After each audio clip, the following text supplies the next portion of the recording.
Hi everybody, this is Mr. Pinter, and we're going to talk about Chapter 10, The Coming War. And we've briefly touched as to how the war came about, and we also talked in class about the rise of dictators. And I just want to kind of go through and give you a few of the individuals again so that you can kind of put the face with the information about each one. So the first one we're going to talk about is a guy by the name of Benito Mussolini, and he was a fascist leader of Italy. And fascism is an ideology, and it means that the nation is more important than the person. So this is where you're going to see pretty much pride in one's country. It's going to come in there. And fascism can also be used in the corporate world. It's a business or economic ideology where the corporation is more important than the people also. But it is usually more considered to be part of the ideology of a government that is radical, and it also is authoritarian, which means that it's going to be very much in control of the people and forcing them to do things a certain way. Typically, fascism is going to start at a young age, meaning that you're going to start it in the school so that as the kids grow older, that they are going to become a true believer in it. Now, Mussolini was also strongly anti-communist, which means he wanted to protect the people from communism, so he's going to use fear to make them do what they want. And he's also going to be backed by the military. The King of Italy is going to try and control him. They're going to appoint him premier, and they thought by doing that they could sort of school him and teach him what the way to govern in Italy was, but he is going to slowly and assert his power and rise up into the ranks until he finally establishes a dictatorship. Now, Adolf Hitler is going to actually follow Mussolini and actually practice many of the things that he does. So typically we think of Mussolini as a small little guy, puppet, but he's going to be in power for quite a while, and that's going to be how Adolf Hitler really comes into power. Now, the other guy, we're going to jump towards Russia, is going to be a guy by the name of Joseph Stalin. Now, Vladimir Lenin is going to be the originator of the Russian Revolution that's going to be led by the Bolshevik Party. That's going to be in that October Revolution in which Tsar Nicholas II abdicates the throne and is then eventually assassinated with his wife, the Tsarina, and his kids, so that they could no longer control any power. Lenin's idea of communism is something that does not truly exist, although we use it oftentimes. Communism is the idea that you're going to have no class structure. People are going to do things according to what is benefiting the country and themselves, not just themselves. And it is the human element that really is going to make a big difference in that one. Lenin is going to have an assassination attempt on his life, and he's going to have a stroke that's going to leave him very weak. Part of this is all going to be because of the physical strains of trying to assert power and trying to change and make the people understand what communism truly is. It is Stalin who actually takes the name of Man of Steel. That's what Stalin means.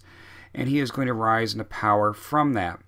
Now, he is going to rise up into power. Lenin is going to die, and he is then going to establish himself as a dictator. And to make sure there's no other person that can actually take control of this, he is going to do what's called the Red Terror, which is a mass killing of those who were enemies of the revolution. And that's how Lenin is going to come to power. It is the communism that's, interestingly enough, that the other dictators are going to use to rise up into power. Now, the most famous of all the dictators is going to be a guy by the name of Adolf Hitler. And he's going to come to power in Germany, and he's going to use a couple things to actually sort of rise to power. The first one is going to be the economic chaos after World War I, which Germany is going to have a very long depression.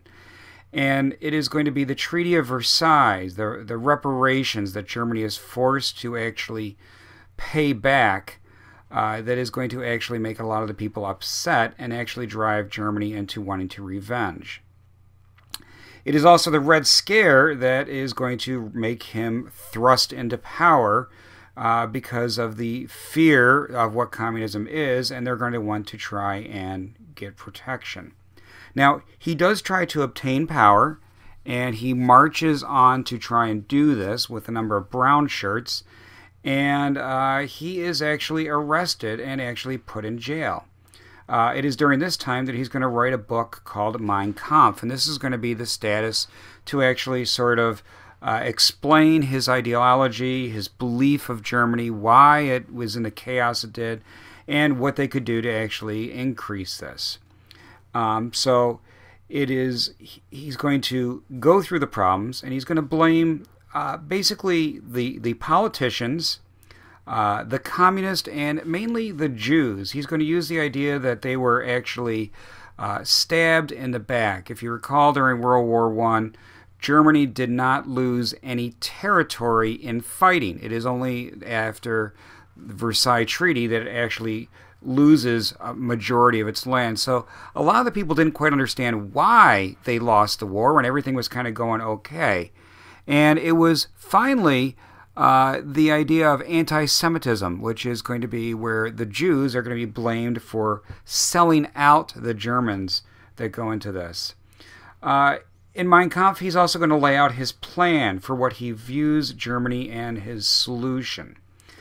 When he becomes the leader of Germany, they had given him some power, thought, again, very much like Italy, that they could control him, but it didn't work.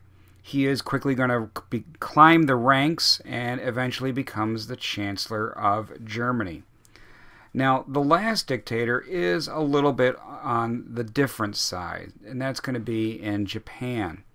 Now, the leader of Japan is going to be a guy by the name of Emperor Hirohito. But Hirohito is very, very young and also very naive. So it is going to be a group of individuals that actually are going to control Hirohito and get him to do what he wants. And it is going to be a military leader by the name of Tojo that is truly going to take control of the country. And just some background here, Japan is going to try a democratic government in the 1920s, but it is going to be abandoned with the Great Depression, as many of the countries run into a little bit of issue there. And they're also going to start what's known as imperialism. If you think back to Chapter 5, we talked about that.